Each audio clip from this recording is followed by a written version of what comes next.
Hello, this is Lisa, CEO of Site for Wight, welcoming you to this week's Talking News. Millbrook has come alive this week with smiles, laughter and members everywhere.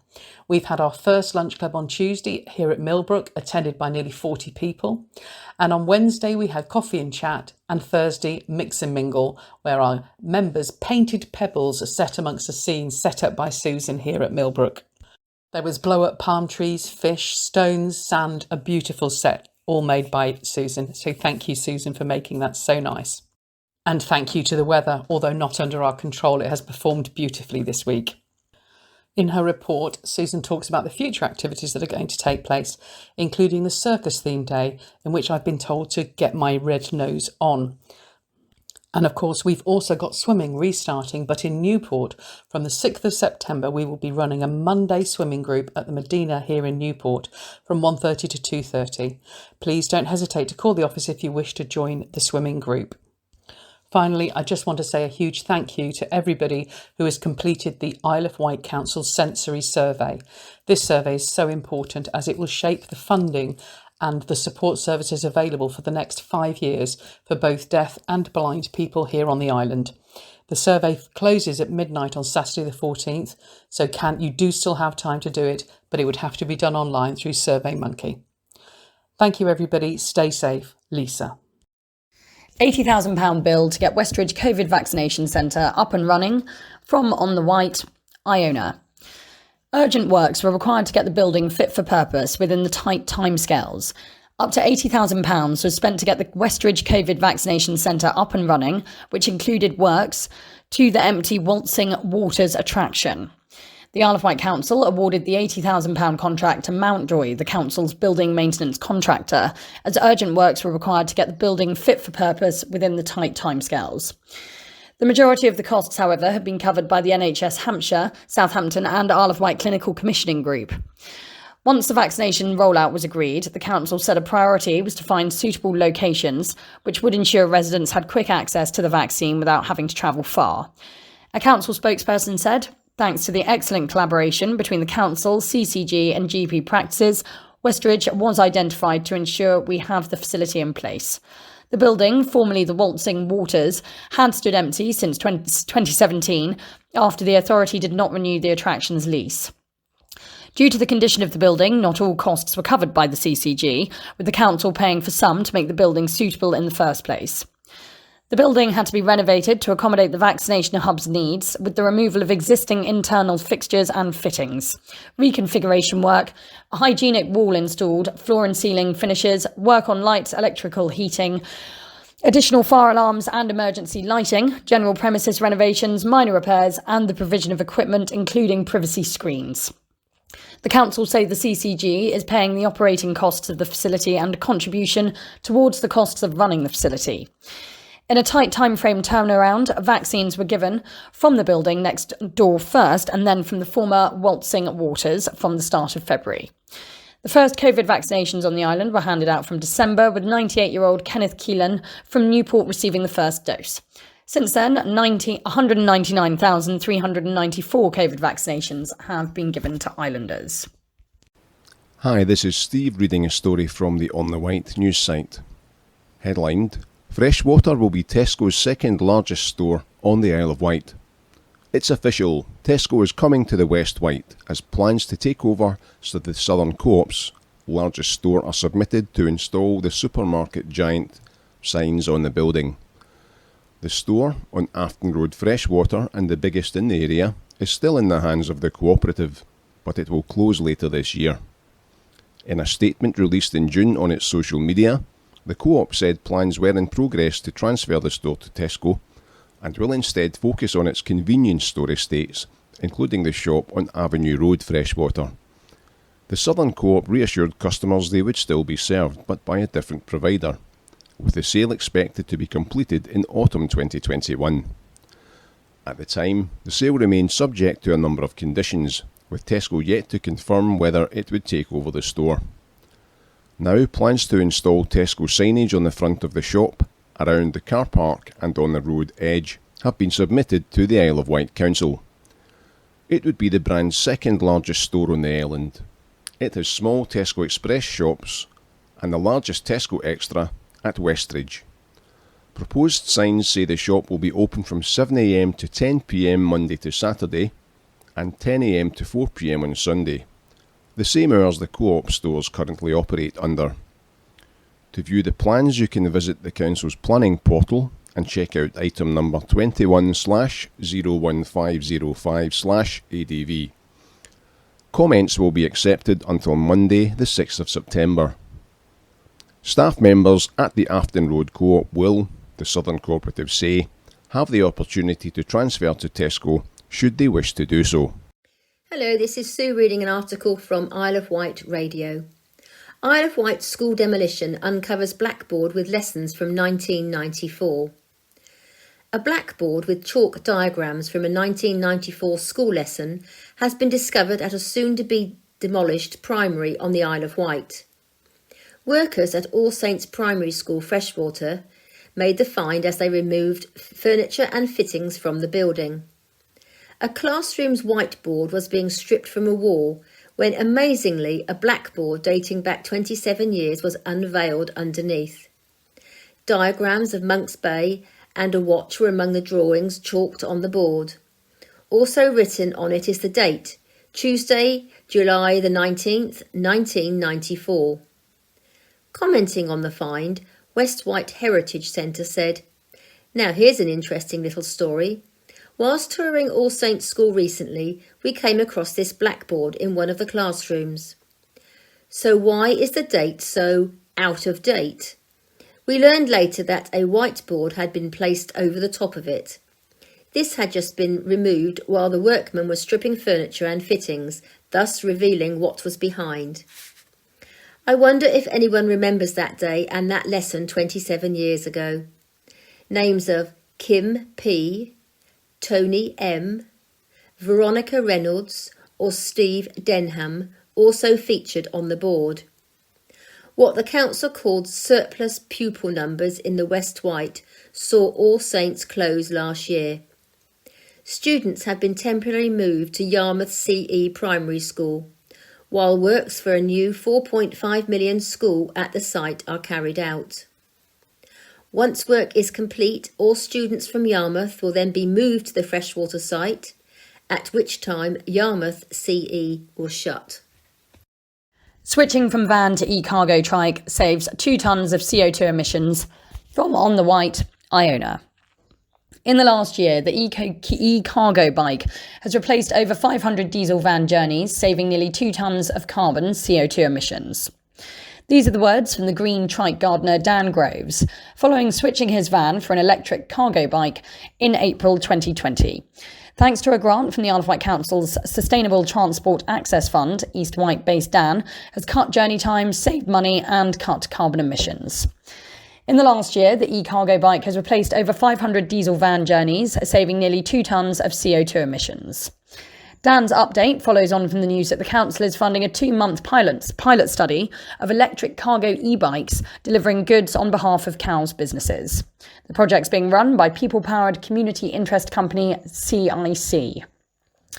Offering garden design, build and maintenance, Dan carries out all his maintenance work in the Seaview and Bembridge areas, using his trike to carry his power tools instead of his petrol engine van. Mr. Groves said, My business and I are now very easily recognised and remembered. In my main areas of work, I save a lot of money on fuel, as all the short stop-start journeys I used to make between jobs in my van were the least fuel efficient. It's much cheaper on servicing and spares too, which I get done through Island Bike Works. I know I can honestly say to my children I'm doing something really good to reduce my impact on the planet and prompting others to consider how they might be able to do something similar. It's not just CO2. All the parts are far less degrading and depleting than a car or van, even an electric one, such as smaller brake pads and tyres. Cabinet Lead for Infrastructure and Transport, Councillor Phil Jordan said, I'm so pleased to hear that Dan has furthered his successful business following his grant funding. It's companies like this that will really push forward the change to using clean green modes of transport for deliveries and put the island on the map when it comes to cutting carbon emissions. I wish him all the best and long may his success continue.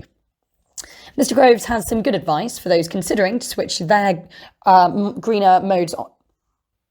Mr. Groves has some good advice for those considering to switch to greener modes of transport.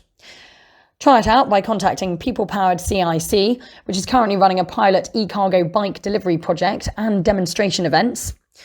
Work out the figures for your business. You are likely to see savings in the medium and long term. Some small and very large delivery businesses are now using e-cargo bikes and trikes for their last mile pickup and drop-off services and gaining the kudos and savings that demonstrate they are workable in practice.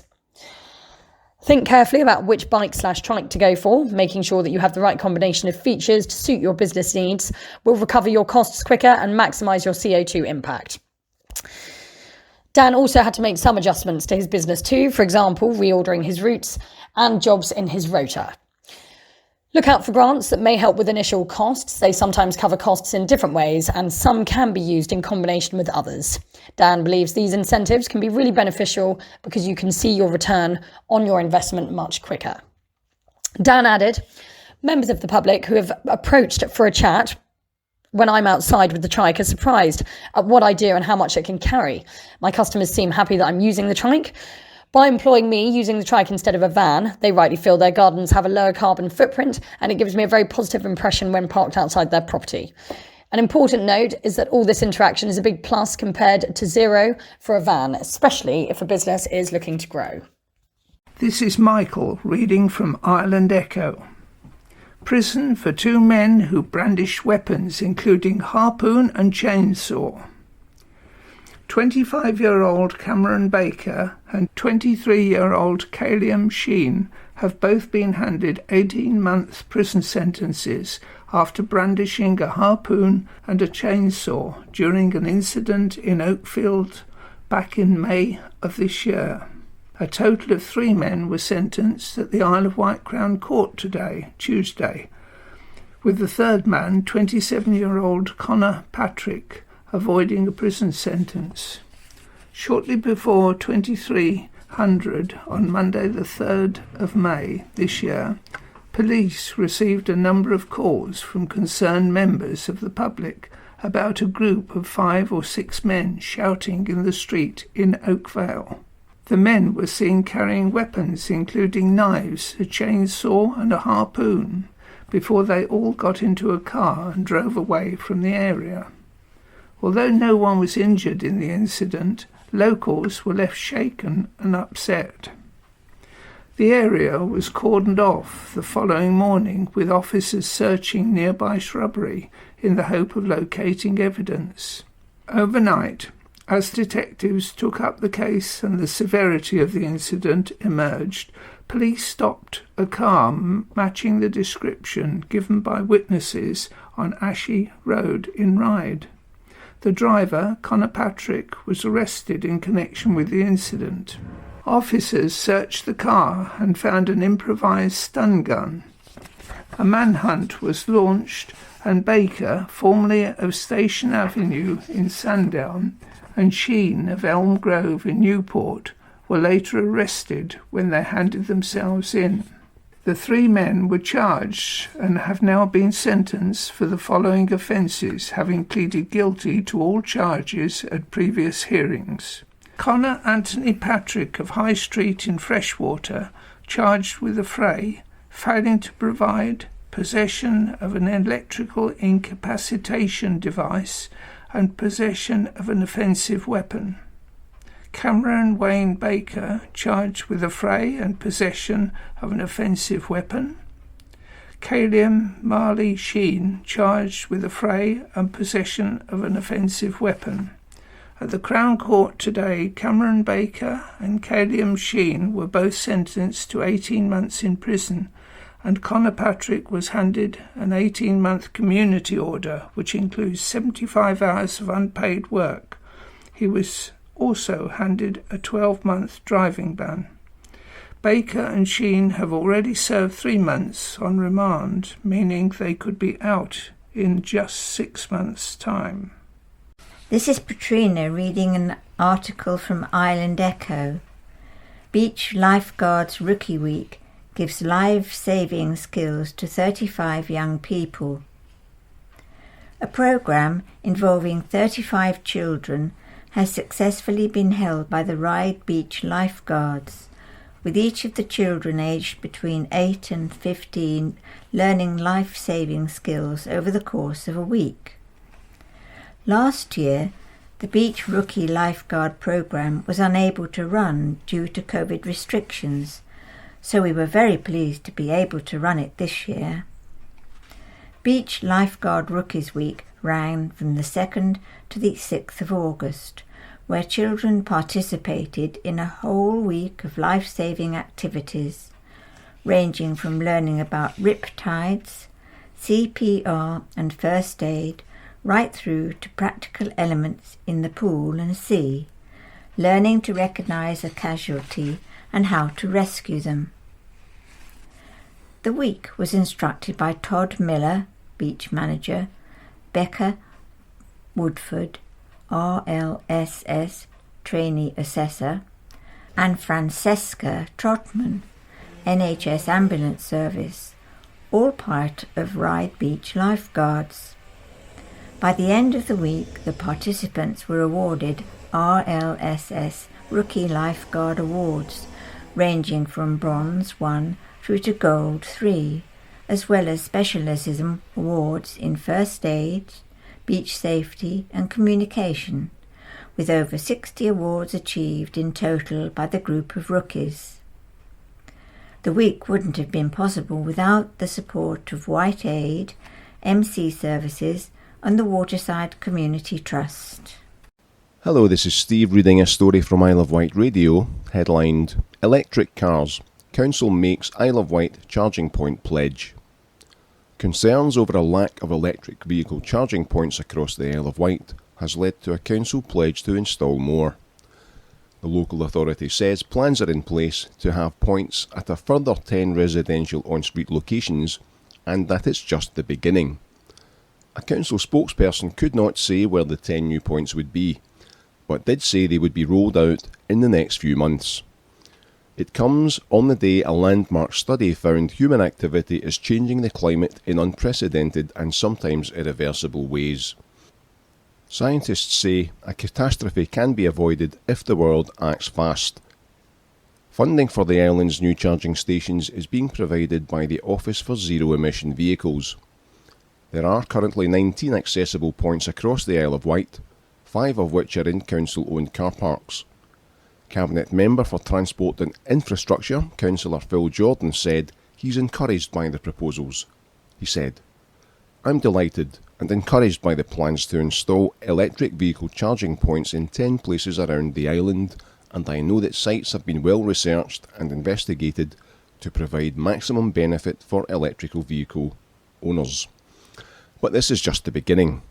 As the sale of electric vehicles increases exponentially year on year, we have to strive to ensure we have the infrastructure in place to support the potential demand and play our part in the future trend in vehicle ownership and carbon reduction goals.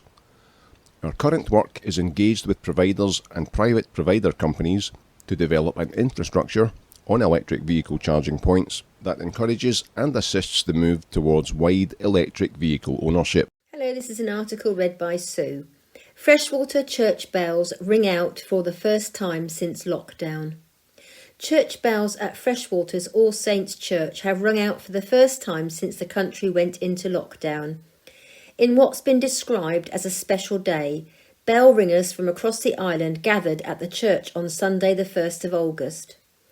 All 6 of All Saints' bells could be heard throughout the village, something which was said to have delighted folk.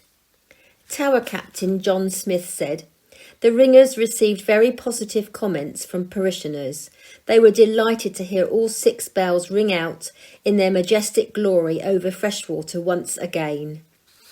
As well as John, other local ringers including David Cobbett, Richard Fenton and Leslie McMahon Hathaway.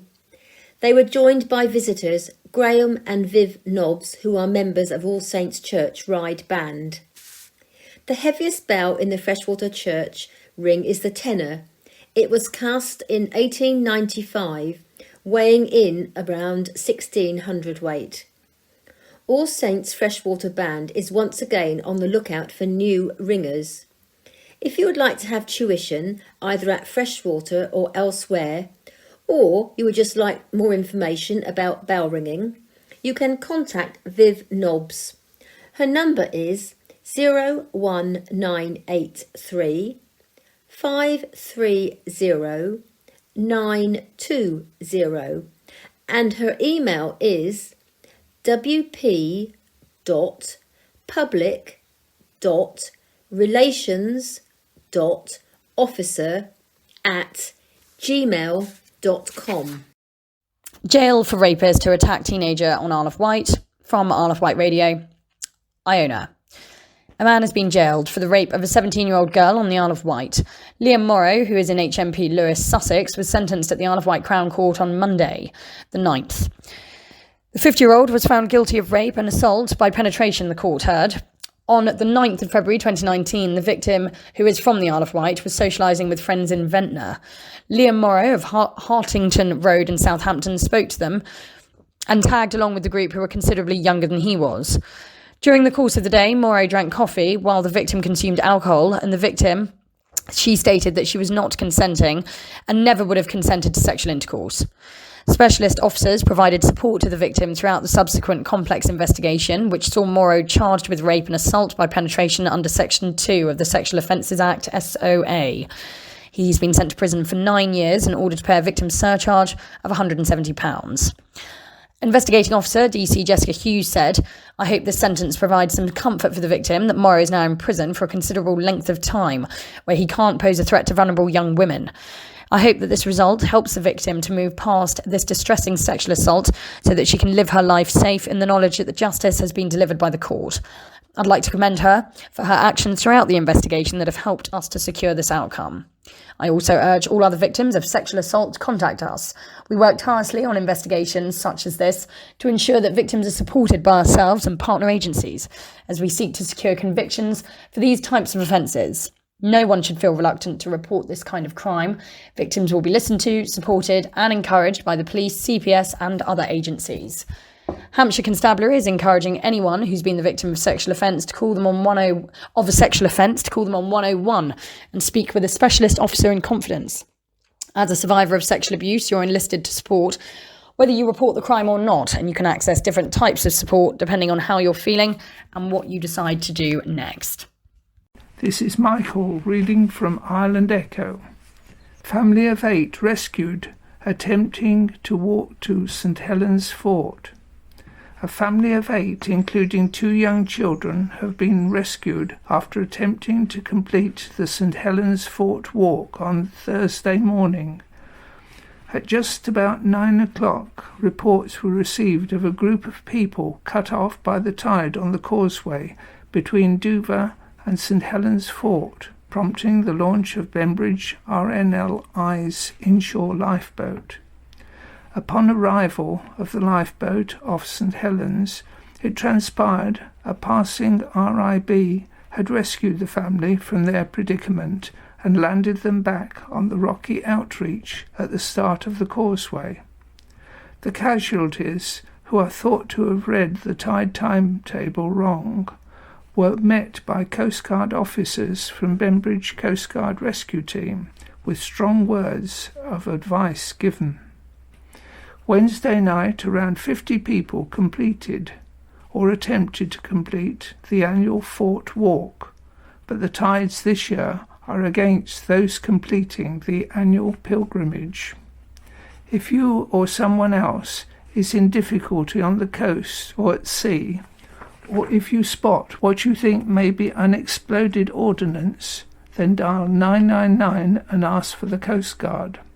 Further safety information can be found at https://coastguardsafety, or one word, .campaign.gov.uk.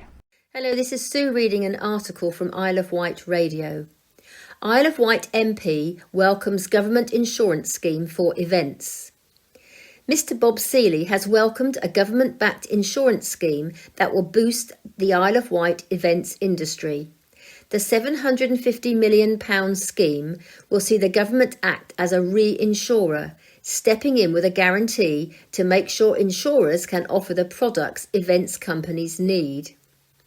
The scheme will support live events across the UK that are open to the general public, such as music festivals and business events. It will cover costs incurred in the event of cancellation due to the event being legally unable to happen due to government COVID restrictions. Chancellor Rishi Sunak said, "The events sector supports hundreds of thousands of jobs across the country, and I know organisers are raring to go now that restrictions have been lifted. But the lack of the right kind of insurance is proving a problem. So as the economy reopens, I want to do everything I can to help events providers and small businesses plan with confidence right through to next year." Mr Seeley, who was a lobbyist for such a scheme, said, "I welcome this scheme, which will breathe new life back into the events industry and allow event organisers to plan with confidence. Isle of Wight festivals and events contribute well over £45 million to the island's economy each year. So this scheme will give some stability to our economy. I know that insurance has been a barrier for many event organisers in recent months, and it's a shame the scheme didn't come earlier in the year. But I know that those in the events industry here will very much welcome it. The scheme will be available from September 2021 and run until the end of September 2022. Mr Seeley added, "I will be suggesting to the government that it extends the scheme beyond September 2022 to give a longer period of certainty to event organisers. The scheme comes on top of extensive support already given to the cultural sector, including the £2 billion Cultural Recovery Fund and the £500 million Film and TV Production Restart Scheme." Hello, this is Steve reading a story from the On the Wight news site, headlined, "Plans for Isle of Wight Prison to go green with new solar-powered farm." One of the Isle of Wight prisons is looking to go green, with a plan to install a solar farm to provide nearly 20% of its energy. The Ministry of Justice, the MOJ, has submitted plans to the Isle of Wight Council to build a solar-powered farm at the Parkhurst site of HMP IOW on the outskirts of Newport. It would consist of 300 photovoltaic cells, arranged in 5 banks of 4x15 panels on a field outside the main prison complex. The farm will share a boundary with HMP Parkhurst. The farm would have the capacity to generate 19.14% of the prison's yearly energy demand. A cable from the solar farm would be laid into the prison, connecting to the main switchboard, so the prison can use the renewable energy created. Planning documents say the field was, at a site visit earlier in the year, heavily overgrown with brambles and other vegetation. Around the panels, seeds would be planted to provide wildlife habitat, using native and naturalised small shrubs to avoid causing any shadows, including species-rich grassland. A landscape opinion, provided as part of the planning documents by land use consultants, said there would be no more than minor effects on the character of the local landscape and visual amenity. Those at greatest risk of adverse effects from the proposed development are said to be users of the paths within Parkhurst Forest and residents along the north of Noak Common, although the view will be heavily filtered by vegetation and seen in context with prison buildings. Boundary fences around the farm are also proposed, but painted green. To view the plans, you can visit the Council's planning register and check item number 21/01534/FUL. Comments will be accepted until Monday the 6th of September. Painstaking excavation at Hale Manor reveals hundreds of Bronze and Iron Age artefacts from On the Wight, Iona. A fascinating insight into Bronze and Iron Age life in the Arraton Valley is being unearthed in a project by Wight Building Materials and archaeologists from Southampton City Council Archaeology Unit. The collection of prehistoric fragments are being dug up at Hale Manor Quarry, from which sand and gravel is being carefully extracted by Wight Building Materials. The work is subject to planning conditions, one of which is to work closely with archaeologists to ensure the site's history, or at least that not already lost to time and the plough over the centuries, is preserved. For the past few years, excavation is being done under the watchful eye of the team from Southampton City Council Archaeology Unit, and the artefacts continue to flow. Each piece is examined, catalogued, and will in turn be presented to the Isle of Wight Museum Service, because virtually all the pieces are fragments and they have little or no monetary value, nor will they be suitable for display. But they are nevertheless helping to paint a picture of life in the Ariton Valley during the Bronze and Iron Ages and also during Roman occupation. Archaeologist Emma Anderson of Southampton University Council Archaeological Unit said, "It's a really productive site and is showing an unusually intense level of agricultural activity, which is very exciting. And all these people working in the fields, coupled with the fact that we've also found daub, which was used as a building material, means that there must be a settlement still to be found here somewhere. I don't think it'll be a Roman villa or anything like that, but it could be quite significant if and when it is found." What else lies in store while Wight Building Materials works with the remaining extraction plots remains to be seen, but Emma is grateful for the company's diligent work with her team. The simple fact is that without this sort of controlled excavation, we would not be able to piece together the history of this location. The historical evidence has slowly been destroyed by time and agricultural activity, and this quarrying has allowed us to get in there and find out much, much more. We've hugely increased our archaeological knowledge of this area as a result of working with Wight Building Materials. Existing records showed the existence of one nearby Bronze Age burial mound, or barrow, but the work has also uncovered several more which have been recorded along with details of how the land was farmed by the early settlers. Among the fragments collected are Iron Age cutting and scraping tools, pieces of iron and Bronze Age pottery, and also more sophisticated pottery from Roman times, plebware as it is termed in archaeological circles. Fellow archaeologist Peter Girdwood Carroll said, "Most of what we're finding was already broken, as it would have been discarded by the early settlers. The Romans certainly did get through some pottery, it's fair to say they weren't big on recycling." Steve Burton, Wight Building Materials General Manager, said, "We are very much a local company and we're really pleased to be playing a role in helping to uncover and understand the island's past. While the work with Southampton City Council Archaeology Unit has meant excavation and extraction has sometimes been particularly painstaking, it's extremely important to respect the history buried in the ground beneath us. Planning conditions are in place for very good reason, as this work demonstrates, and we will continue to act responsibly as we undertake the remaining quarrying activity at Hale Manor and indeed wherever we operate." This is Michael reading from Ireland Echo. Prison for 2 men who brandish weapons including harpoon and chainsaw. 25-year-old Cameron Baker and 23-year-old Calliam Sheen have both been handed 18-month prison sentences after brandishing a harpoon and a chainsaw during an incident in Oakfield back in May of this year. A total of 3 men were sentenced at the Isle of Wight Crown Court today, Tuesday, with the third man, 27-year-old Connor Patrick, avoiding a prison sentence. Shortly before 2300 on Monday the 3rd of May this year, police received a number of calls from concerned members of the public about a group of 5 or 6 men shouting in the street in Oakvale. The men were seen carrying weapons including knives, a chainsaw and a harpoon before they all got into a car and drove away from the area. Although no one was injured in the incident, locals were left shaken and upset. The area was cordoned off the following morning, with officers searching nearby shrubbery in the hope of locating evidence. Overnight, as detectives took up the case and the severity of the incident emerged, police stopped a car matching the description given by witnesses on Ashy Road in Ryde. The driver, Connor Patrick, was arrested in connection with the incident. Officers searched the car and found an improvised stun gun. A manhunt was launched and Baker, formerly of Station Avenue in Sandown, and Sheen of Elm Grove in Newport, were later arrested when they handed themselves in. The 3 men were charged and have now been sentenced for the following offences, having pleaded guilty to all charges at previous hearings.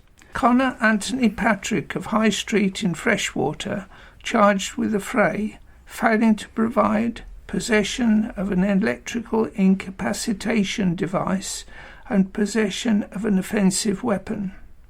Cameron Wayne Baker, charged with affray and possession of an offensive weapon. Calium Marley Sheen, charged with affray and possession of an offensive weapon.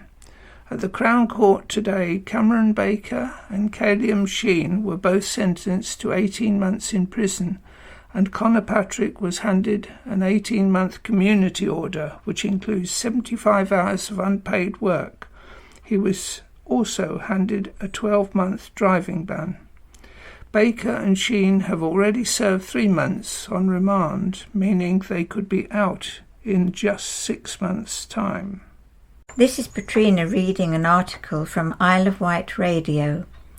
Pay-to-use loos opened in Sandown. Pay-to-use toilets have opened in Sandown. The £78,000 loos on St John's Road have only just opened after the pandemic caused a delay. They offer a disabled access unit as well as a unisex cubicle and are similar to the ones recently installed in Shanklin.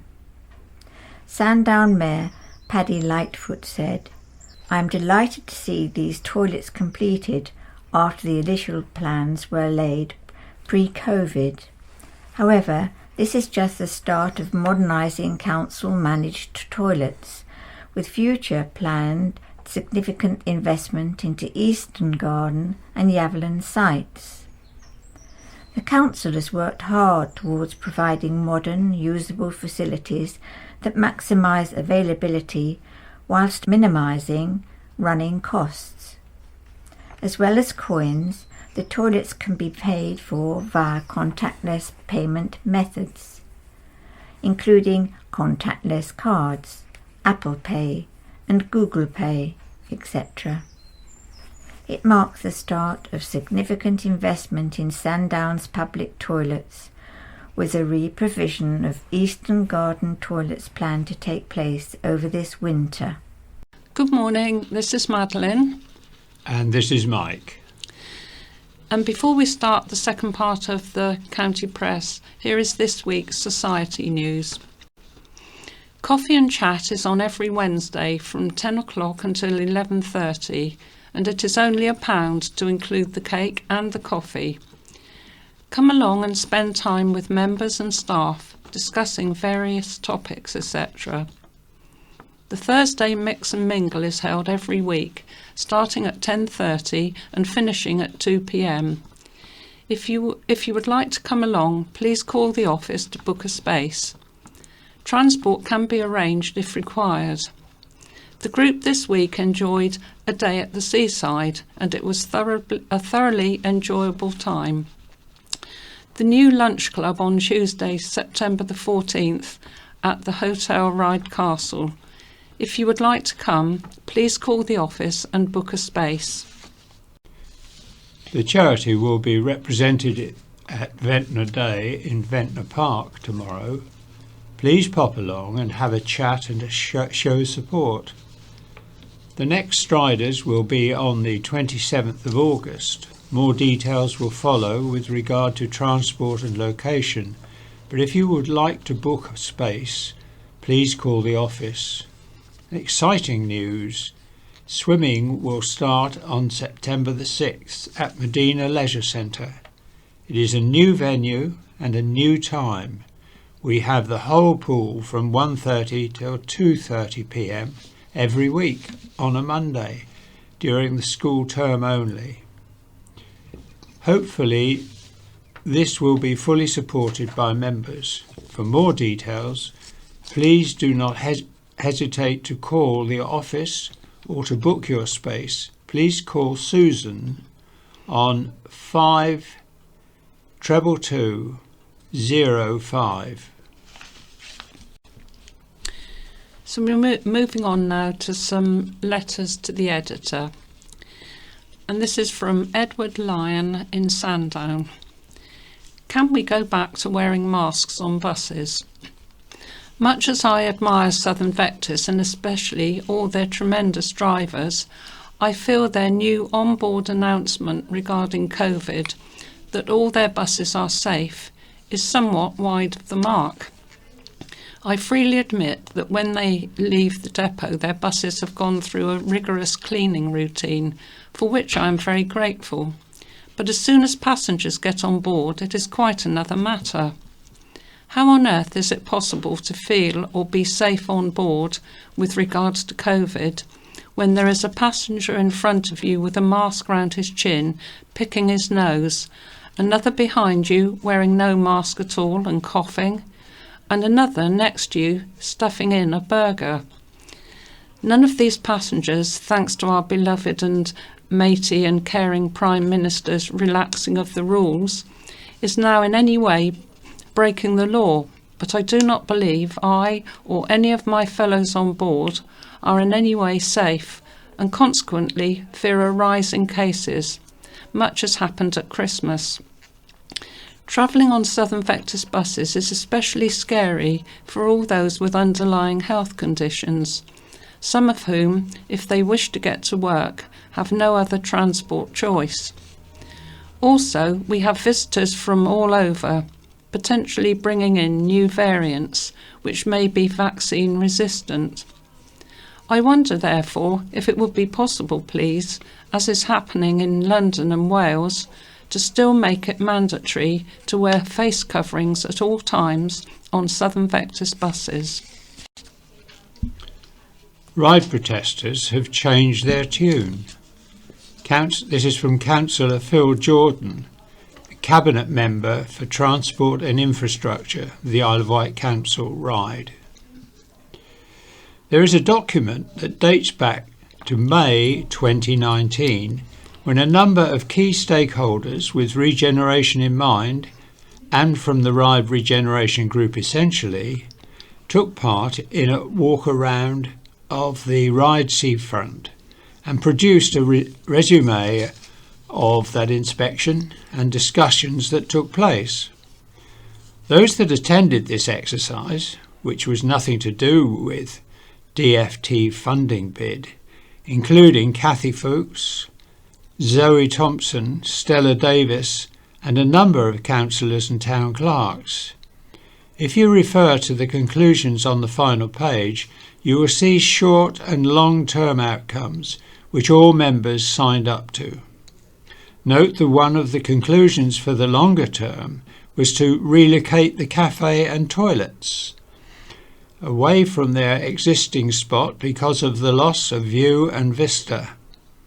Can it be that all of the heated objections we are seeing to a transport infrastructure plan designed to improve connectivity, encourage bus usage, improve bus service times and reduce emissions and create a cycle/walkway through the interchange, while maintaining train connectivity to the end of the pier, is not about a cafe or toilet block which are being replaced, but more likely to be that a tunnel would be harder to deliver, if anyone ever wanted that outcome, if £10 million was spent upgrading the interchange first. I struck cultural goals at this event in Ryde. This is from Chris Locke, Ryde. The week before last, I went to an amazing event at Monkton Arts in Ryde. It included a talk by internationally known author and columnist Hunter Davies, who wrote the only authorised biography of the Beatles and his friendship with them for many years. He also screened some otherwise unseen video and photos of them. There was also a fascinating talk by Ray Folk, one of the founders of the 1969 Isle of Wight Festival, with his brothers. Other speakers included the internationally acclaimed sculptor Guy Portelli and Diana Mosley, the internationally known costume designer. The exhibition showed her original drawings and photos of the finished outfits. To round the evening off, there was a breathtaking performance by Dick Taylor from The Pretty Things and JC and Angelina. If you had seen such an amazing array of speakers and performers in London, you would expect to pay £50 or more, but this event was just £25, including food. It was a great achievement by Jenna and Dawn of Moncton Arts and the Isle of Wight Music Heritage Group. As a retired journalist and editor, I thought I had struck gold to get so many fascinating contributors at one event. I hope this trend continues in Ryde. Ryde Range. This is from Bob Wight of Ryde. I chose to swallow my civic pride, to drive a road above the tide. Our seafront heritage I denied, for tawdry gains in beautiful Ryde. To hell with the heritage, deals are done. Now that our town hall seats are won, you'd not have space for esplanade fun. When the Western Gardens are overrun, new traffic lights and roads to cross, a wall of buses, you'll be at a loss. Welcome to Ryde, or is it King Cross? Local context, I don't give a toss. Safety first? No, it's way down the pile. Queues on the pier will white links smile, and all the product of political guile.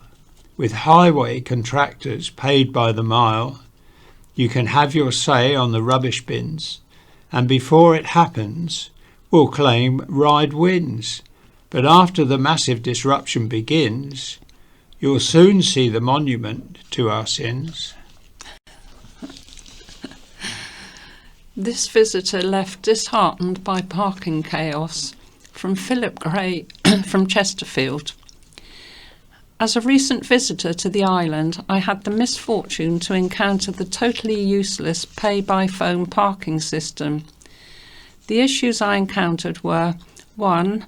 Most of payment machines not operable to take coins. 2. Having to use the telephone option, I then received penalty notice on July the 17th. 3.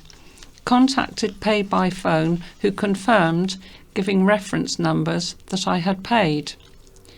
4. Tried unsuccessfully to contact Isle of Wight Council, but they do not answer phones. 5.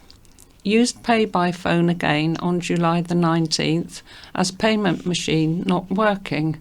Received another ticket. 6. Contacted pay by phone again.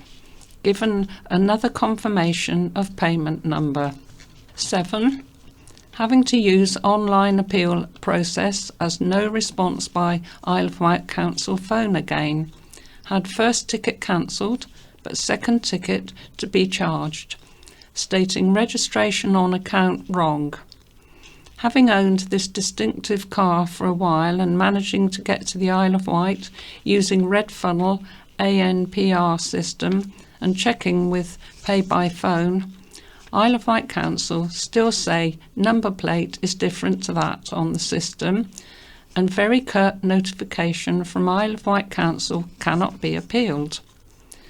Someone on the council who has some responsibility for parking needs to get their act together, or at least talk to people.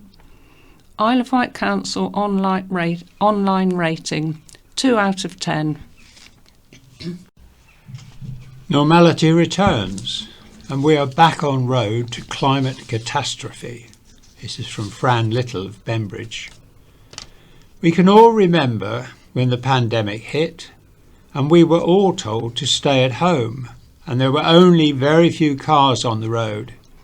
How much cleaner the air felt, and how nature suddenly seemed much more vibrant. Now we are back to normal again. Normal, of course, means the continuing pollution of the planet fueled by the greed of all of us in the most developed countries. Having very conspicuously raped the rainforest, we are now about to do the same conveniently out of sight with our oceans. Oceans we've already polluted with plastic. All the major industrialised nations are investing heavily in and engaged with deep sea mining, searching for and extracting the necessary minerals to manufacture the millions and millions of lithium batteries that will be required to power electric cars. Will COP26 save us? Will the likes of Boris Johnson save us? Will the political party of greed save us? Or will it simply be Cop-Out 26? Crime Paradise. Name and address of this person was withheld. Having read the latest edition of the County Press, I couldn't help noticing that local criminals are being given carte blanche to continue their activities unhindered. A Ryde man attacks 5 women, and these assaults are not deemed serious enough for a prison sentence. A man spat in a police officer's face. Even though the magistrate described this as disgusting, it was still a minor offence. A woman ambushes and robs another woman, and this is considered too minor for a custodial sentence. An East Cowes man ran amok. He punched a woman, smashed furniture, and made numerous threats to kill other people. Furthermore, these offences breached a 12-month conditional discharge. Guess what? That's right, he wasn't sent to prison either. There are other examples, but it would be pointless me listing them, because this once lovely island is now a criminal's paradise. God help our children. Poor mail service, from Josephine Martin of Freshwater. The recent decision by those in charge of the Royal Mail should finally put paid to any remaining doubt as to the time for the afternoon collection. As from July the 26th, there isn't one anywhere in the West Wight, except for the NHS Priority Pillar Box, outside Afton Road Co-op. For a number of years, the time for clearance of the post box at top of the Camp Road, Freshwater, by Loxley Close, was 4:30 p.m. Clearance of the post box at the foot of Camp Road was 5 p.m. Both of these clearances times were adhered to, as I was glad to note, being self-employed and sending work through the post. However, there was no time plate on the wall inset postbox at number 119 School Green Road. The postbox here was regularly cleared before 5 p.m. This led a resident mistakenly to declare that those who did this work were being a law unto themselves. When the time plate issued from Portsmouth finally appeared, it said 4:45 p.m. So the erroneously criticised workers were doing their job properly. Well, they're not being allowed to do it anymore, are they? I trust the shareholders, who will benefit from this reduction in service, will be pleased. Too much energy, from Tanya Katerina Rebel in Cowes. As a resident, Cowes Week Regatta has always stood out as a highlight. Imagine my disappointment when it was cancelled due to COVID last summer, but likewise my delight when hearing it would go ahead this summer. This delight turned into yet another disappointment when hearing the fireworks and Red Arrows display had been cancelled, not for environmental reasons, but due to the pandemic. On top of this, something else has crept into the repertoire which is deeply disconcerting and which throws up questions with regards to public health and ecology. Apparently, we now have connected cows, that is, pulsed, short-wave length, high-frequency radiation on top of people's heads. People in the Royal London and Royal Yacht Squadron are questioning what's going on, where huge humming equipment and antennae have been installed in their buildings without their explicit permission, nor informed consent. I quote, the 2021 regatta will see some amazing advances in spectating as 5G technology will be brought to the event. This initiative will see 50 yachts fitted with high-definition cameras to live stream 360-degree footage from racing yachts. Big screens will show this footage with commentary, with instant online access also available for smartphones, tablets and PCs. The world-famous regatta has been selected by the Department for Digital Culture, Media and Sport to participate in the 5G Test and Create project. For spectators, a virtual reality lounge on Cowes Parade will enable spectators to don headsets and be transported onto the water. Here are some of the questions which we need to ask before we drive into this virtual experience. 1. What specific 5G frequencies and emissions are used, and is there any specific safety research for this type of 5G wireless radiation? 2. Are there any health and risk assessments for short and long-term use of virtual reality headsets? 3. Is the 5G rollout environmentally sustainable when the energy consumption, depletion of minerals and toxic waste are considered? 4. What will be the increase in power consumption of a fully rolled out 5G network in the UK? 5.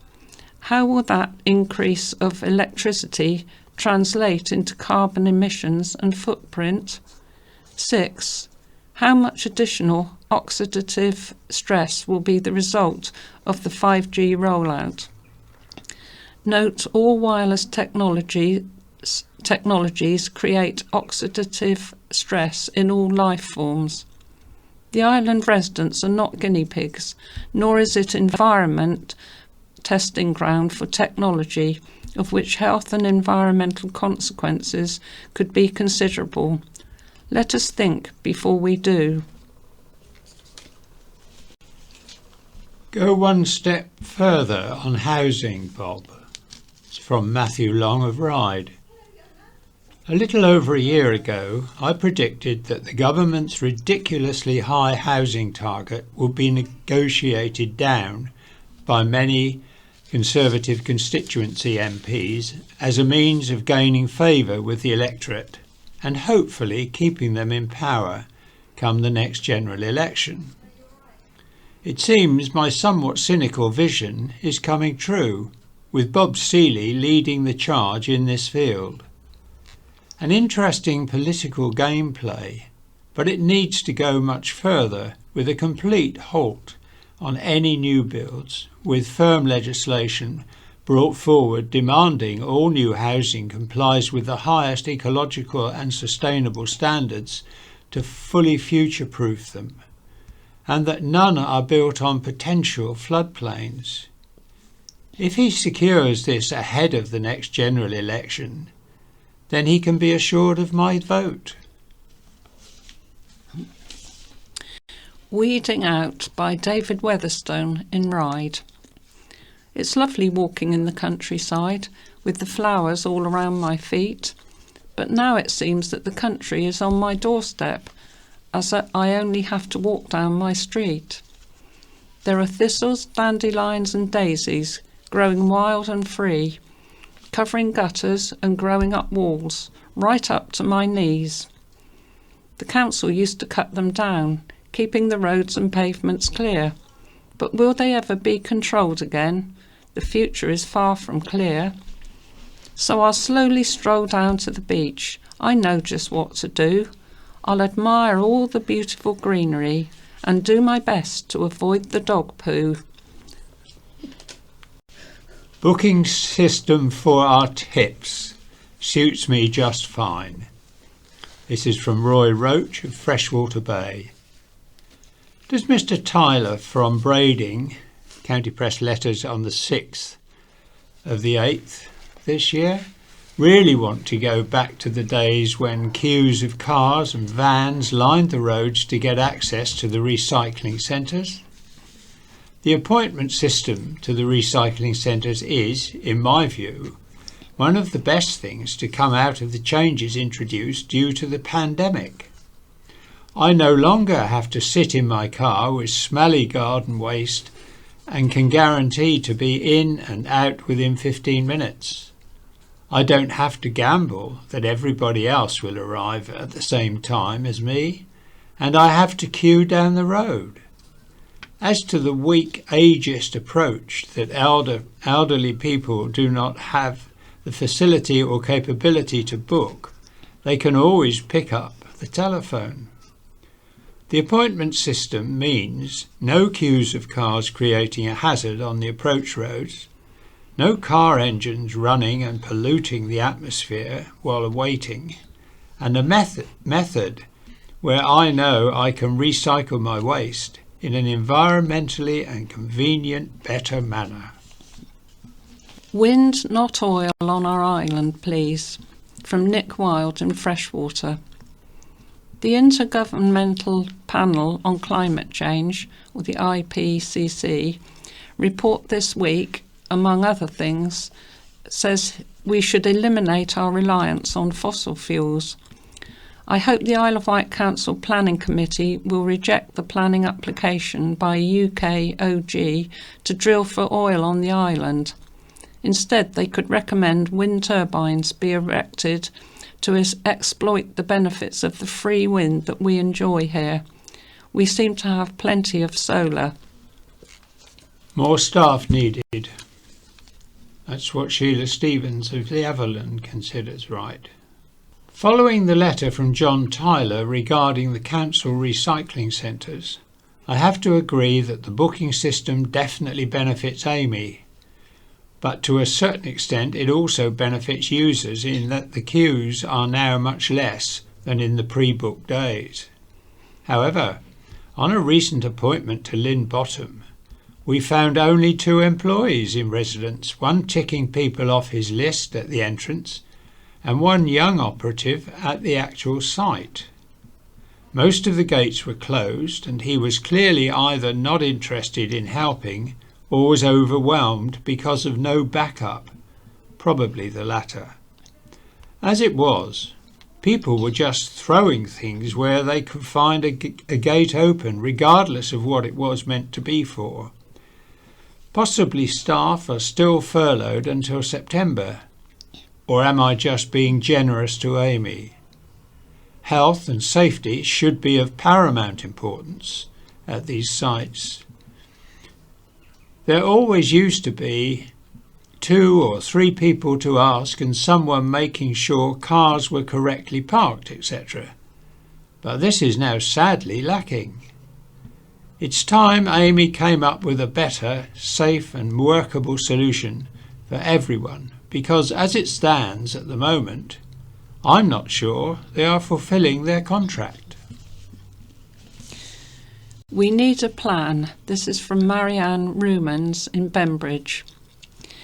Re Bob Seeley, County Press Letters of the 20th of July.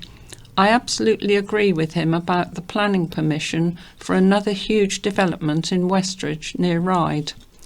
Why? When the infrastructure on this beautiful island does not support such a huge project. Roads, schools, doctors' surgeries, St Mary's Hospital, which has 296 beds, not really sufficient for an already overpopulated island.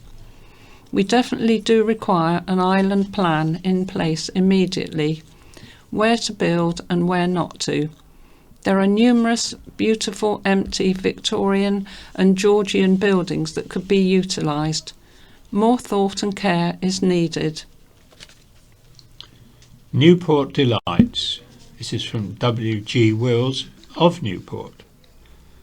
I have to admire the exuberance and single-track thinking of Martin Thomas. His energy and objective thinking is a good example for even our public bodies to emulate. I am suitably relieved to discover that his unique Ventnor paradise will assist all island culturally starved mortals. But I feel sure that members of the Newport theatres and music clubs, etc., may challenge him on this. By the way, where else to buy DVDs and CDs? Well, 10 per pound from Feather Friends charity shop in Newport. Your village called. Their idiot is missing. This is from Tony Cooper of Ryde. Checking the website for reports of missing people, I couldn't find any listing for a village idiot. If any area is missing their idiot, he was spotted on Monday on Wootton High Street. He was weaving all over the road going down the High Street near Tesco. This was on his bicycle with one hand on the handlebars while looking at his phone and texting with the other hand, completely oblivious to other road users or pedestrians. If you find him, would it be possible that he would only be let loose in the community with a carer?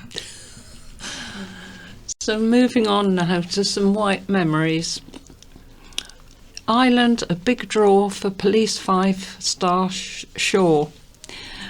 For the late Shaw Taylor, one of the most famous television faces in Britain for many years, his Police 5 television series ran for 30 years.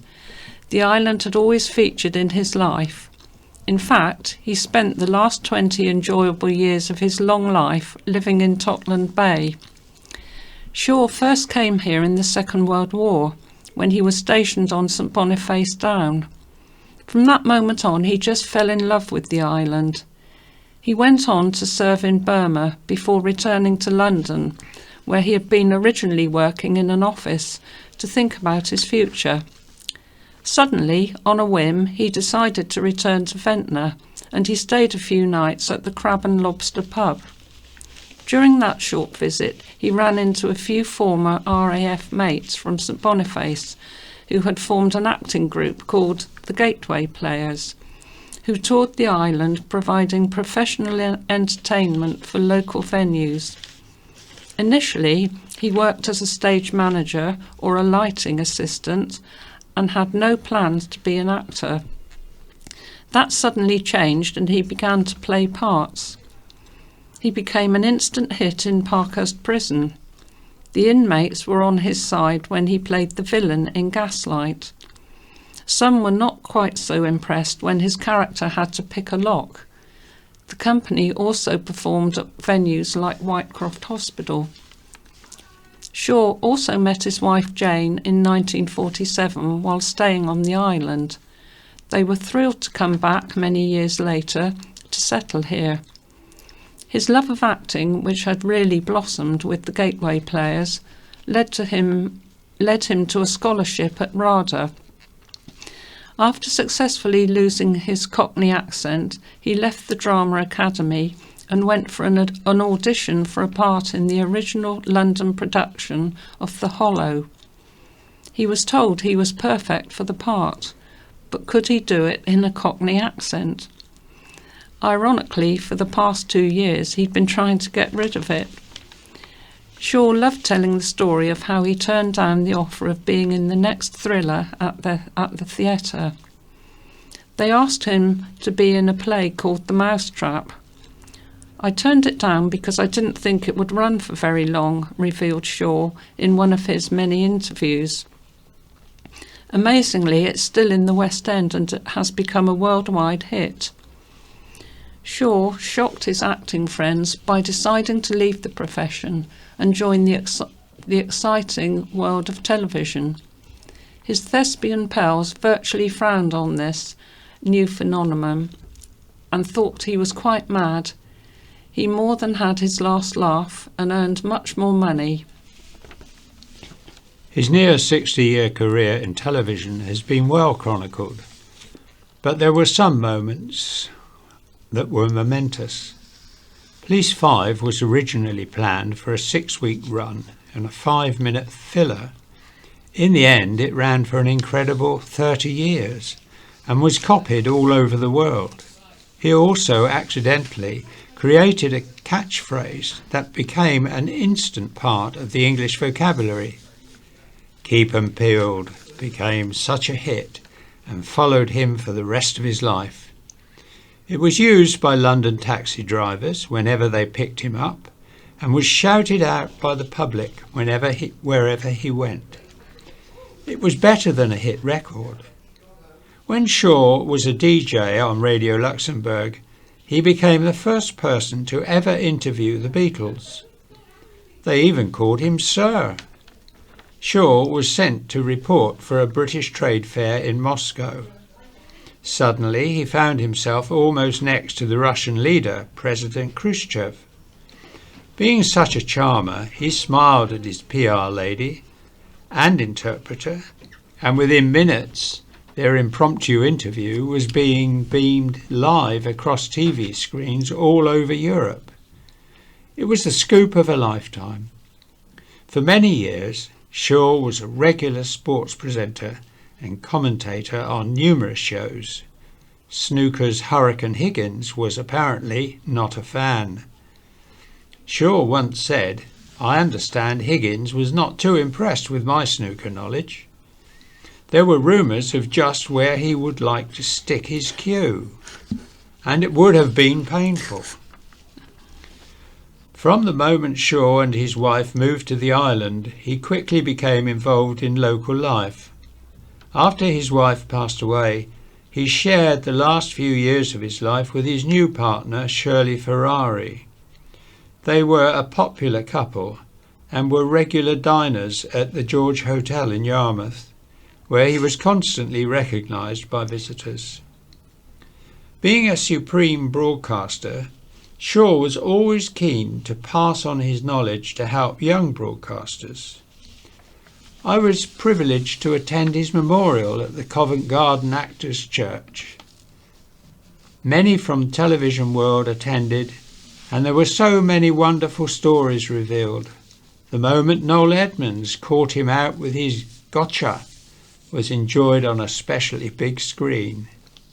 Shaw had such a wicked sense of humour and would have loved his final exit.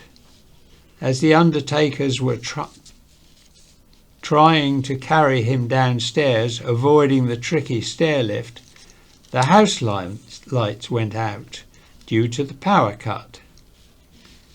His partner's sister was heard to comment, "Trust Shaw to go out with a bang." It seemed so fitting that Shaw Taylor spent the last 20 years of his life here on the island. He died on March the 17th, 2015, at the age of 90. And this is, from my view, from Malcolm Mime. My COVID fear is just not cricket. A couple of Sundays ago, I had a very pleasant day watching cricket and then spent the evening socialising in the club bar. It really did feel as though normality had returned after 18 months of us being told where we can and can't go and what we can and can't do. The following day, I went to visit my elderly mother and we decided to go out for a drive.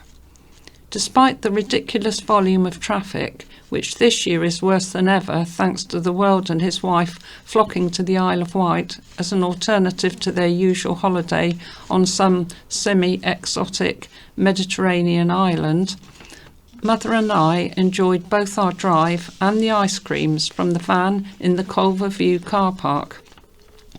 Having finished my cone, I decided to check the messages on my phone, and the first was from one of the guys I had spent the previous day with at the cricket. It read, "Hi all, I'm sorry to inform you that I have just tested positive for COVID. You might want to get tested." I didn't mention the text to my mother as I didn't want her to worry, but decided it was probably time to get her home. I had already taken a COVID test before going to see my mother, so didn't bother taking another one when I got home.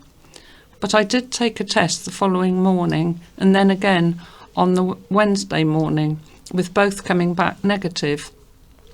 By now I was feeling pretty confident that I, and more importantly my mother, were okay. But when another of our Saturday cricket group texted on Wednesday afternoon to state that he too had tested positive, I realised that we may not be out of the woods just yet. A few more days of testing passed, and it soon became apparent that I didn't have COVID. The funny thing is, despite this potential near miss, I didn't feel in the slightest bit worried. And I'm sat here now thinking this is the new norm. People are going to get COVID forever, just as they get colds and flu, but we have to believe that the COVID vaccinations will do their job, which I'm sure is the case for me. Even if I had tested positive, I am confident that I wouldn't have gotten seriously ill. I've never believed in masks. After all, wearing knickers or pants doesn't reduce the effects of a fart. But COVID vaccines really are a lifesaver for those of us over a certain age. And now that we have them, we should be getting on with life and not living in fear. Although I would add a footnote that I personally don't believe that anyone should be forced to have a vaccine, and neither do I believe in vaccine passports for entrance into domestic events. There should always be freedom of choice, especially now that we have reached what the government planned from day one, herd immunity. Travelling abroad has changed. The pandemic has changed the way we travel abroad. The government has put in place a traffic light system, green, amber, red, designed to tell you of the actions that need to be taken when you return from overseas travel. Other changes have been made because the UK has left the EU. Here we answer your most frequently asked questions. What do I need to do if I want to travel abroad? Check the rules and advice for the country you're going to. Some countries require proof of a negative COVID-19 test result or a vaccination certificate. Before you return, take a COVID-19 PCR test. To board your transport to the UK, you need proof of a negative result for a test taken in the 3 days before the service departs. You will also need to complete a passenger locator form and book any COVID-19 tests or quarantine hotel packages needed ahead of your return to the UK. The rules for testing and quarantine when you arrive back in the UK depend on which countries you've been in or travelled through in the 10 days before you arrive. Next question. Are there additional requirements when travelling and from Europe? Check your transport is valid. Use government.uk/check.passport. Allow plenty of time if you need to renew your passport. Check your travel insurance covers all your needs, including healthcare, and you have a valid global health insurance card or in date European health insurance card. Check you have the correct driving documentation for your destination at government.uk/guidance/driving.in.the.eu. Make sure you have the right documentation if you are travelling with your dog or cat. What happens if I catch COVID while I'm abroad? Coming down with COVID on holiday can be a big and costly problem, so it's best to make sure you know what you must do if the worst happens, and if you can afford it. Some countries insist you enter a quarantine hotel, and you may have to pay for it. Make sure you have the money needed or adequate insurance before you go. If you do need medical treatment in a country covered by the EHIC/GHIC scheme, the UK government will fund this treatment as usual. Always check FCDO travel advice for the latest entry requirements and local COVID-19 rules for your destination country and when preparing for your return to the UK. Leading the fight against hate crime on the island. And this is from Superintendent Sarah Jackson, District Commander for the island. It's something of a new era for us all now that the remaining government legal coronavirus restrictions have been lifted. Weddings can be celebrated in full, and entertainment venues such as theatres and nightclubs can operate again. As a police service, we anticipated new challenges with more people using clubs, pubs and bars, and we've been collaborating with partners to help create a safer space for people using venues on the island. Our recent work has involved meeting with venue staff, door staff and Isle of Wight street pastors to encourage them to support us in challenging harassment, abuse or violence on a night out, and offering the public support where possible. Nobody deserves to feel unsafe at night, and everyone has the right to enjoy themselves safely and comfortably. In addition to my role as District Commander for the Isle of Wight, I'm also Hampshire Constabulary's lead for hate crime. A court case recently concluded involving a man named Christopher Allen, who racially abused hospital staff at St Mary's and also subjected a blind lady and her guide dog to a terrifying ordeal at Newport bus station whilst he was drunk. In response to this, our officers took the time to support this lady by visiting the bus station with her to help build up her confidence again when using public transport and to make her feel safe after the distressing incident. Alan, aged 48, was charged in relation to these deplorable incidents and sentenced to a community order with an alcohol treatment requirement.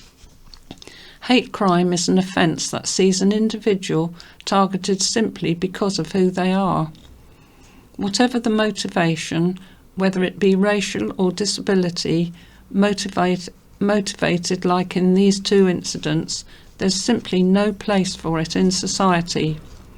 You can report hate crime by calling us on 101 or visiting www.hampshire.police.uk.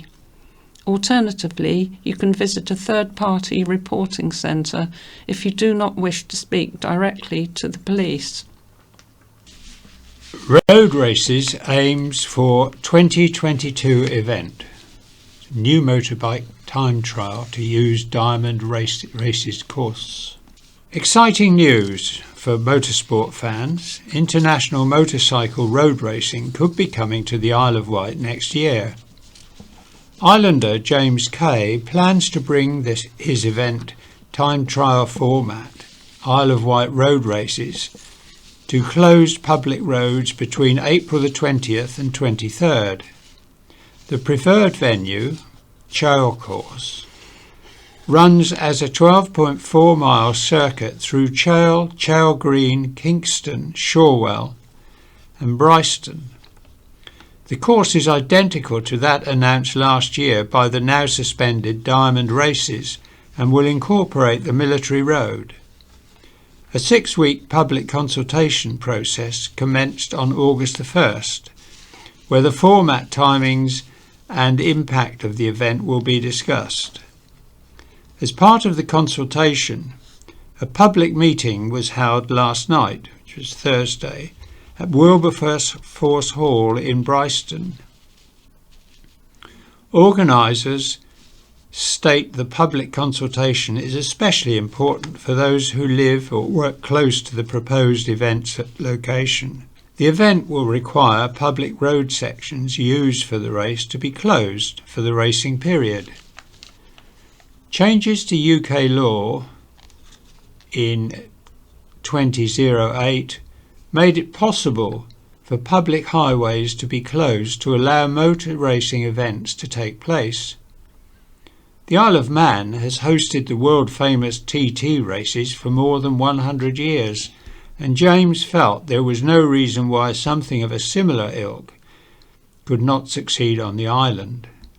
We felt it was sensible to wait until after national restrictions had been lifted before sharing this announcement, said James, who was also involved in the diamond races.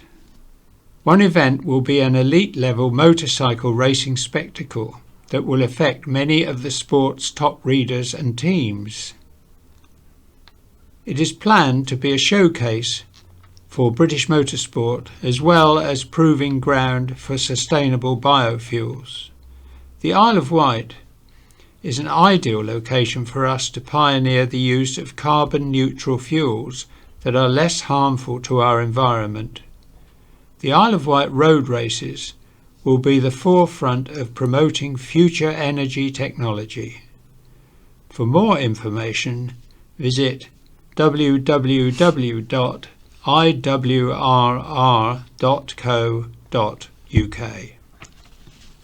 For some entertainment, first of all, soprano Joanna steps in for Wight Proms. Organisers of the upcoming Wight Proms have had to swap sopranos due to COVID quarantine rules. Britain's Got Talent soprano Lucy Kay is no longer able to headline the last Wight of the Proms event on Sunday, August the 22nd, due to her being in Norway and unable to travel in time. She will be replaced with chart-topping soprano Joanna Forrest, who has enjoyed success with both of her solo albums reaching #1 in the official classical album charts, which earned her Album of the Week in the Sunday Mirror and the Future Classic Woman Award. Joanna spoke to the county press about her excitement. People need a real-life festival, and Wight Proms is perfect as it is all outside, giving us all the chance to take our first steps back into live performances. I haven't done a proms for a while, and it will be my first time on the Isle of Wight, which I hear is beautiful. It's a shame for Lucy, but I am happy to be stepping in for her. Joanna writes a monthly column for Classical Crossover magazine and presents Classical Gas on Great British Radio. The popular last Wight of the Proms is the final show climax of the 4-day Wight Proms, with a rousing celebration of British music and flag waving, including Pomp and Circumstance and Jerusalem, and featuring the Wight Proms Concert Orchestra, conducted by the Isle of Wight Symphony Orchestra's Jonathan Butcher. The event will take place at Northwood House in Cowes, celebrating comedy, opera and musical theatre too. Organisers are next year launching a new event, Isle of Wight Opera, in summer 2022. This year's opera event will be hosted by TV broadcaster Penny Smith, who is an island resident. Wight Proms consists of Thursday, August the 19th, Isle of Opera, Friday, August the 20th, A Wight Laugh, Saturday, August the 21st, Wight at the Musicals with West End and Broadway stars Kerry Ellis and Oliver Thompsett, Sunday, August the 22nd, Last Wight of the Proms. Tickets are on sale at wight-proms.co.uk or 01983 213 622. New book from Jailed Fisherman's Perspective. All I am is a fisherman. That's all I'm guilty of, Your Honour. On May the 31st, 2010, the biggest haul of cocaine ever found in the UK waters was discovered in 11 holdalls along the shore of the Isle of Wight, worth £53 million. 4 fishermen and a local scaffolder who masterminded the operation were charged and found guilty of the offence and were sentenced to 104 years in prison between them. They have always denied any involvement. Subsequent appeals have been lost, but the men continue to protest they're innocent. Did they really attempt one of the world's biggest drug smuggling operations? Or were they simply in the wrong place at the wrong time? A new book tells the story from the perspective of one of the convicted fishermen, Jamie Green. He's the skipper of the crew and remains in prison for a crime he says he didn't commit. The book, The Freshwater Five, a fishing crew's fight for justice, after being jailed for 104 years, is Jamie's story written by Mike Dunn and Nicky Green. The book is out now, published by the History Press. The publisher said, "It's a story that reveals the human misery of brutal prison sentences and a story that leaves the reader with one question. Does the British legal system really dispense justice?" Celebrate guitar genius Jimi Hendrix. Dimbola Museum and Gallery's summer show is a celebration of guitar genius Jimi Hendrix, featuring photographs by the legendary British music photographer Jared Mankiewicz.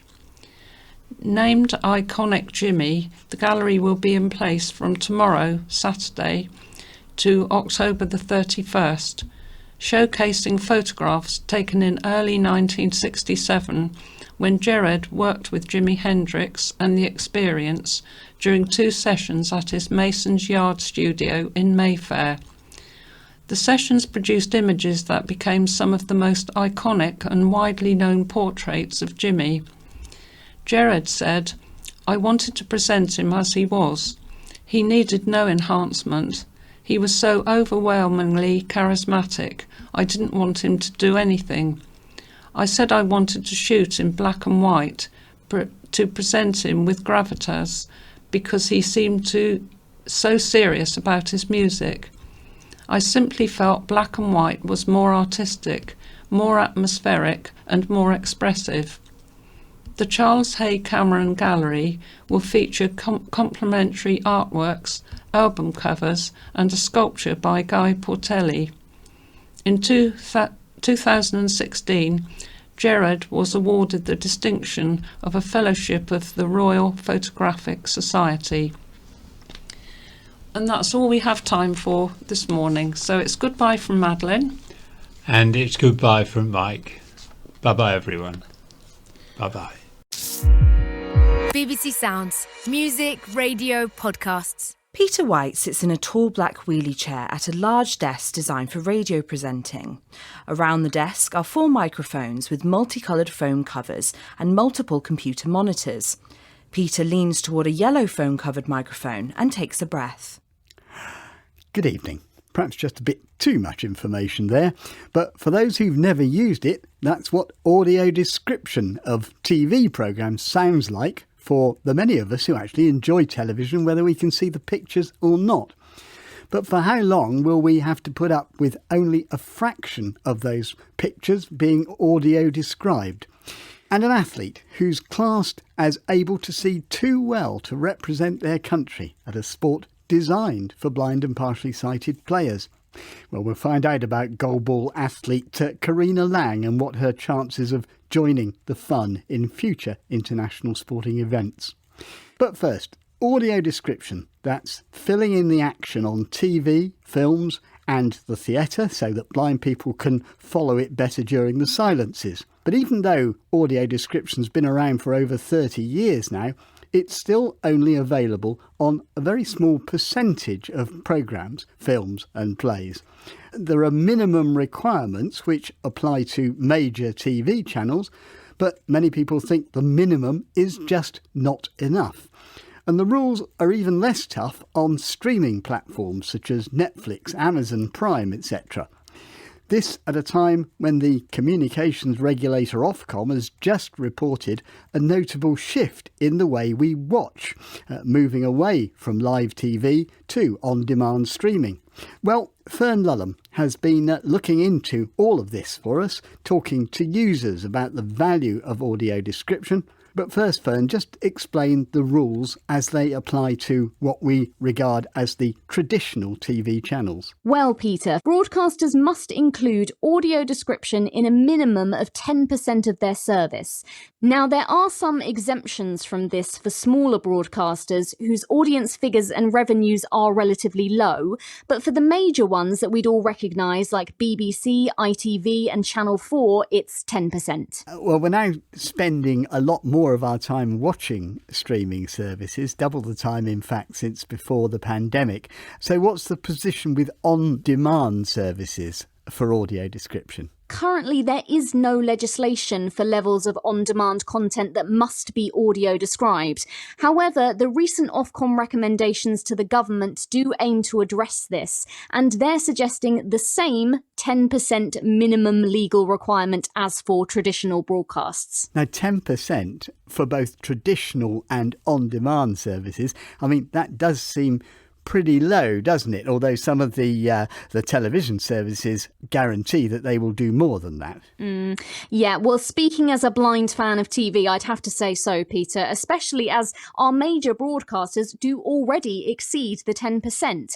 But I wanted to see what other people thought, so I spoke to 3 visually impaired audio description users, Ellen Williams, Tony Avarice, and Your Wish is My Command, Peter. Last week you asked him to come on the show, and this week I've tracked him down for you. One of Scotland's only blind comedians, Neil Skeen. And I just couldn't resist asking him if he'd ever heard of a certain Jamie MacDonald. I've heard the name just. What my opening line was, I'm Scotland's only blind comedian. If there's another one, well, I've not seen him. There obviously are more than one. Unbelievable. And as a comedian yourself, do you find that audio description can be particularly helpful when it comes to TV comedy shows? The art itself is very verbal, maybe a 30-second introduction, but it maybe goes over characters, appearances. I guess we all use our characteristics to get a laugh. I'd say I rely on it more in terms of things like dramas, which might have more visual aspects as part of the storyline. But ultimately, I think audio description can benefit any sort of programme because it provides details that I might not otherwise be aware of. So how do you feel about the level of AD provided for on-demand services? BBC and ITV have accessible content, although not on every platform, whereas Sky, for example, there's no video on demand. If you've missed a programme, you've got no opportunity then to catch up on that missed episode. Certain programmes, like Netflix, where you get seasons, there's nothing worse than season 1's audio described, and then you go to season 2, it's not. I mean, that's just horrendous. If I've missed a programme, I don't often go back to watch it on catch-up because often enough audio description isn't provided on there. I'm hoping that when the time period comes along, that the 4-year delivery plan to get up to 10% will mirror the live content or the linear content, and also to include some of the back catalogues as well. And what do you think about the current level of provision of audio description? I really don't see why it can't be, basically 100%. I mean, this 10%, it's just nonsense. What is 10%? 2.5 hours of a 24-hour day? Virtually nothing at all. I can't see why it can't be minimum 70, 80. I found that I've switched programmes off before if they don't have audio description because I find that it takes away from the enjoyment of it, and I find myself wondering what's happening on screen rather than focusing on the content. Have you noticed any improvement in audio description across the board in the past 5 years? I believe that audio description has improved. There has been consultation, and it's now looking at what the consumer needs and wants from the audio description rather than prescribing from their perspective. Vision impaired people watch TV too, and audio description can go a long way in making that experience so much more enjoyable, accessible and inclusive. So by implementing it, it can benefit vision impaired people, but also the broadcasters themselves. Unsurprisingly then, users of audio description seem to want more of it. So to get an idea of how realistic that is, I spoke to ITV's Director of Accessibility, David Padmore, and I started by asking him why all programmes couldn't be audio described. Cost is a factor. We have finite resources, but actually equally important is the schedule. With the ITV main channel, for example, from 6 o'clock in the morning to 2 o'clock in the afternoon every day, we have Good Morning Britain, we have Lorraine, we have This Morning, we have Loose Women. We have 8 hours of continuous live content. So the schedule itself kind of constrains what we can and can't do. Outside of that, it's about popularity. We consider suitability, does audio description complement the programme? And we also consider turnaround time. We typically don't start working on audio description until everybody else has finished. And are there any quality standards for audio description? And if so, are they prescribed by Ofcom or are they set by individual broadcasters? There are Ofcom guidelines. They're kind of refined, I suppose, by the individual service providers and broadcasters. And I believe that Ofcom are in the process of reviewing those guidelines to make sure that they remain relevant now and increasingly for on-demand platforms as well. If the content and the duration of the programme is exactly the same, then there's fundamentally very little cost. There are, of course, considerable costs in developing the capability of on-demand platforms. Today there are a multitude of different platforms and devices. Freeview, Freesat, Sky, Virgin, YouView, they all go about things in different ways. And of course, devices like your Apple TVs and Amazon Fires and Chromecasts and all of those ways in which people consume audio described content require different technical solutions. There's been very little standardization in the way audio description is approached.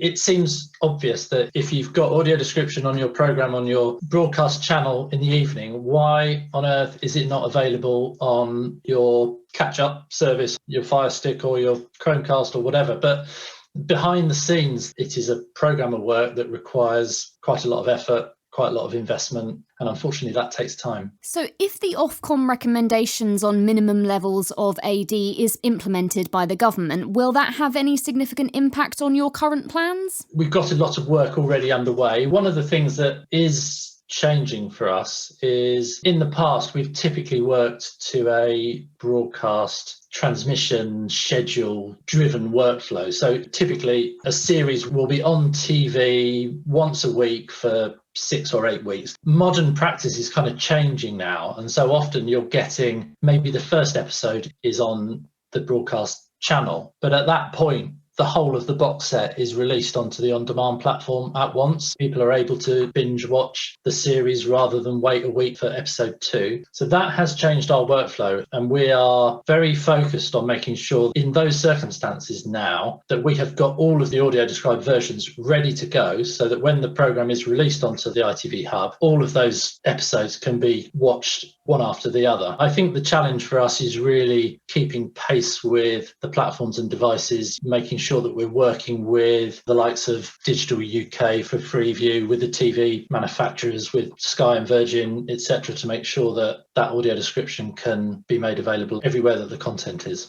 And that's David Padmore ending Fern Lulham's report. In response to all this, we asked the government about the legal requirements for audio description. They told us it's important that television content should be accessible for all UK audiences as part of a digitally inclusive society. And we want to see an improvement in access services for video on demand. We're currently carefully considering Ofcom's accessibility recommendations and will set out next steps in due course. Well, the plan is that we should talk to Ofcom more about these rules and how they might be changed. And we're going to be doing that very soon. So we'd like your comments and questions so that we can reflect them back to Ofcom. You can email in touch at bbc.co.uk or leave us a voice message on 0161 836 1338.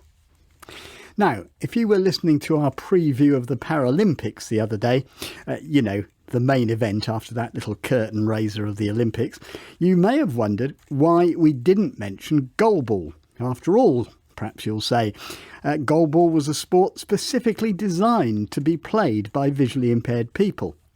Of course, the even more well-informed amongst you will know that sadly, neither our men's or women's goalball teams qualified for Tokyo. But even if they had, keen players like Karina Lang couldn't have represented Great Britain in the Games. It's because she's currently deemed to have too much sight to qualify. It's all to do with the classification system set up in all Paralympic sports to determine which athletes can actually be grouped together with similar levels of physical ability to ensure fair competition. But some visually impaired players have challenged this ruling within goalball because they say that fair is what it isn't. Player Karina Lang has been explaining the issue to me. In order to take part at an international level, you have to go for what they call a classification, which is where they test an athlete's visual field and acuity. And depending on the results of that, you are put into 4 categories. You've got B1, B2, B3 and B4. So B1 is basically for people who are completely blind. So that's those with the very worst sight. And then B2 is a bit more sight, B3 is a bit more sight. And then you have B4. So B4 is where I myself sit, which is very terrible eyesight. But to play any international Paralympic sport, the maximum that you can be is a B3. So you can be B1, B2, B3, and B4, you are not allowed to play in any Paralympic international sport. So goalball is made for 3 players on the court, and then with some substitutes. And everyone on the court is either a B1, B2, or B3. It doesn't matter which combination. You don't need a certain number of B1s on the court or a certain number of B3s. You can be any combination, but everyone, once they get onto the court, is blindfolded to make sure that the playing field is super even. Which is a different issue, which we might like to go into one day, but perhaps not today. But what's your complaint about this system as it affects you? So I have albinism, so I have been registered since birth as being severely sight impaired. By everybody else's standards, so the government standards, I am visually impaired, I can't drive, I get disability living allowance, and I've always struggled to find a sport that I can play. And at 26 years of age, I came across goalball and I fell in love with it instantly, and I was actually quite good at it, much to my surprise. And I was put on the fast track to go to the Women's GB Paralympics, and I got to the point where I needed to go for classification, and it turned out that I was borderline B3, B4, which means I was not eligible to play because I landed on the B4 side of things. So you can play competitive games, but you can't compete internationally, however good you are, even though for other purposes you're classified as sight impaired. Yes, exactly. So I can play at a domestic level against other domestic teams, so within the UK, but I can't represent my country. How do you feel about this?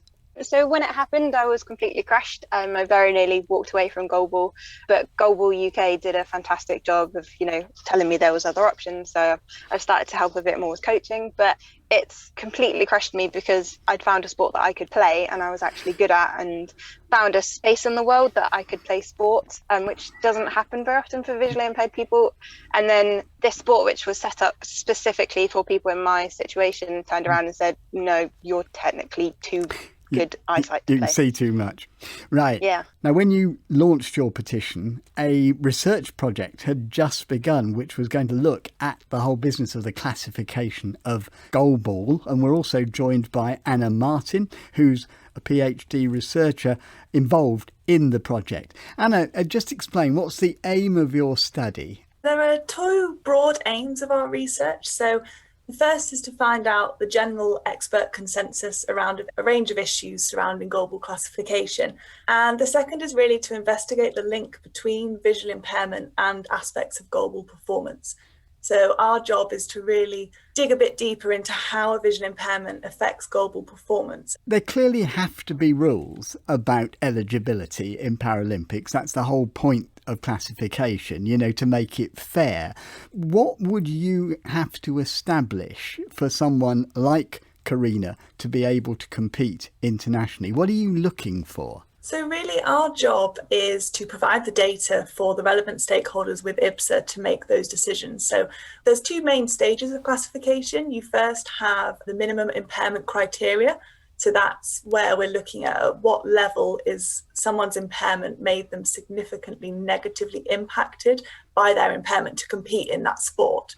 And then once you've hit that level, so once you've met the minimum impairment criteria, we then go into a class structure. So as Karina said, goalball doesn't have a class structure at the moment. Everyone competes together, but those are the 2 main parts of classification. And so the one that Katrina's talking about with B2, B3, B4, that refers to the minimum impairment criteria, which would make someone eligible to compete.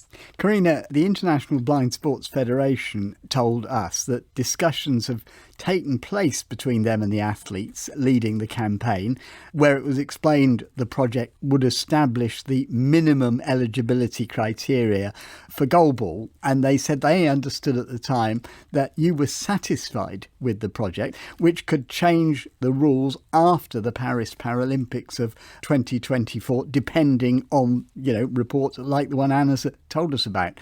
So were you satisfied? Yeah, I mean, when we started this campaign, it was me and Adam, another goalball player who was in the same situation as me, except he'd previously played for men's GB for, I think, 12 years or something, and then became B4.